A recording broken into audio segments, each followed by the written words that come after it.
Right. Well, Judge, thanks for joining us. I was wondering if you could talk to us a little bit, describe the um, kind of your experience in district court and then the program that you're running out of your court.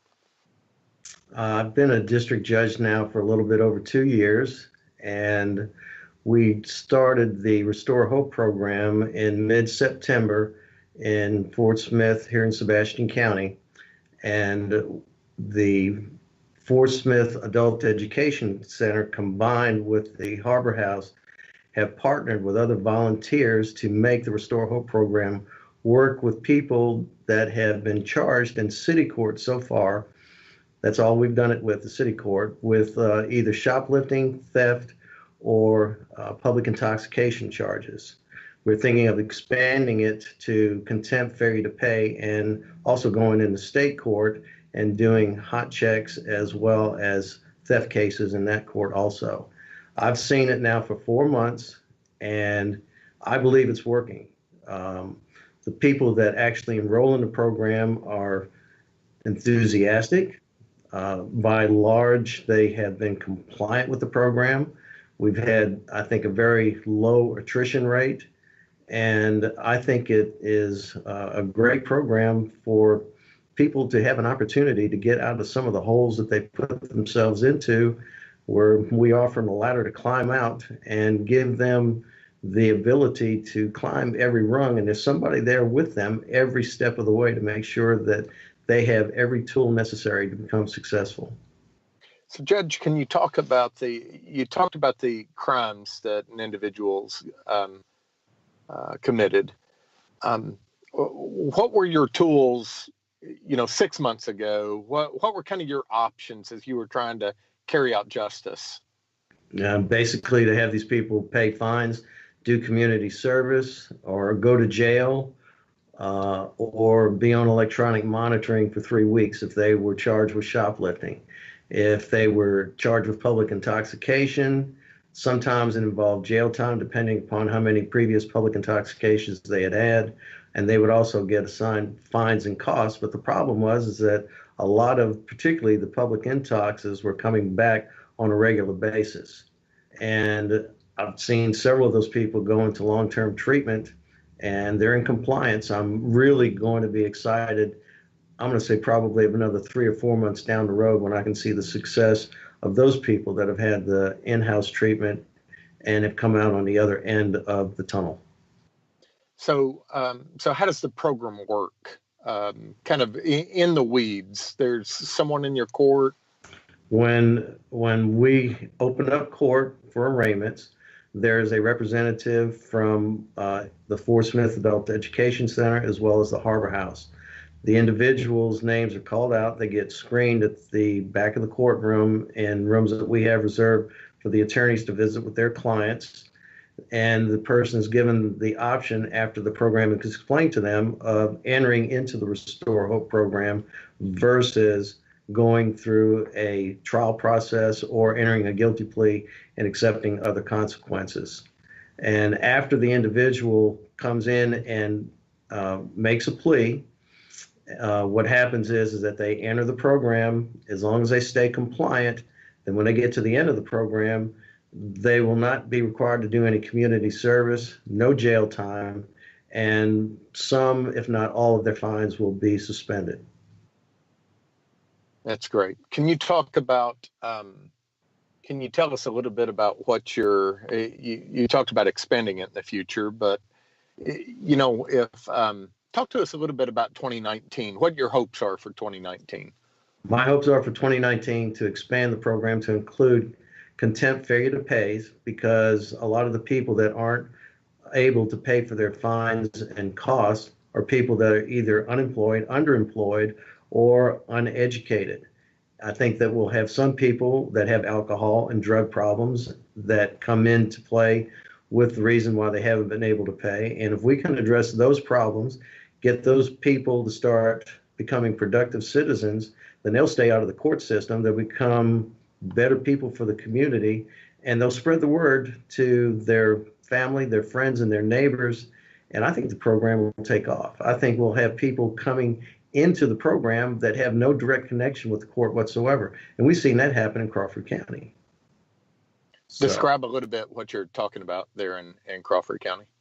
well, Chuck Baker has been doing this for well over a year, and their numbers have exploded exponentially on the people that actually come into the courtroom that have entered the program, and they've been so successful at it that they've told family and friends about it. So the family and friends who don't have any criminal charges pending against them will enter into the program and better themselves and become more productive citizens and get themselves into a better lifestyle.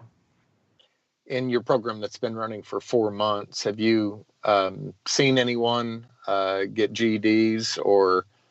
Yes, I have.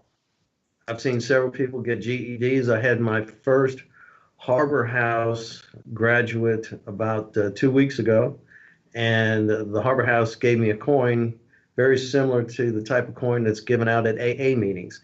And whenever somebody graduates either from the adult education program or the Harbor House, what I do is I come down off the bench, walk up to the person, I shake their hand, I congratulate them.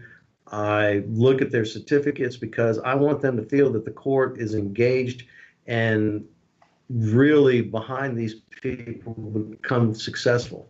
I don't want to see them come back into my court. I want to see them become successful. And I guess what I'm looking forward to maybe towards the end of 2019, somebody coming by the office and just saying, thank you for saving my life, for putting me into this program, giving me the opportunity to better myself, better my family. That's what I'm looking forward to. What would you say the benefits are in putting the program maybe instead of circuit court or inside of a prison, as important as those things are?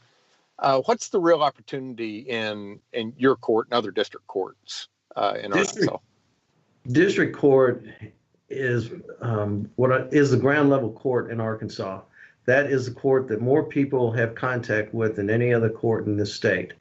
It's where traffic offenses are handled. Our court handles traffic offenses. We handle state cases. We handle shoplifting cases. We handle environmental cases.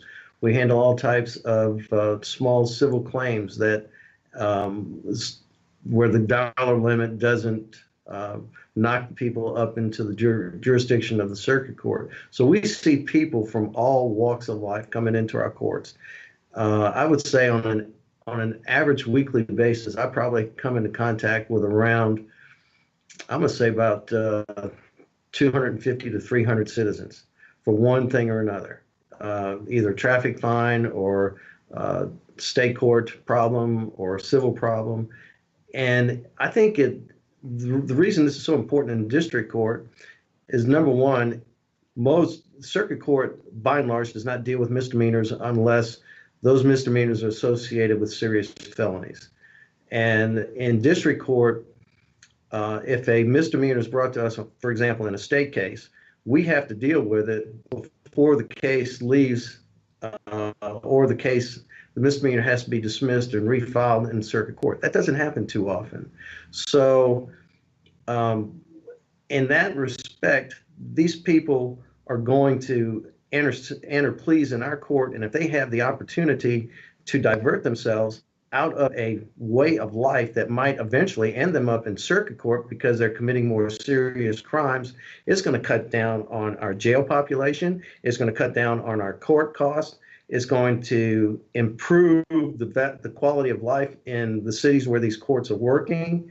And it's going to make a lot better citizens of the people that are currently running through our court system that sometimes I think feel like they're on a treadmill and not getting anywhere. Restore Hope does exactly what the name says. It gives hope to people that thought that they had lost it, that they were stuck in a place in life and there was nothing better. And this gives them something better to do. If you've got the opportunity to talk to legislators about the program, how would you kind of pitch it to them? The importance and kind of the need.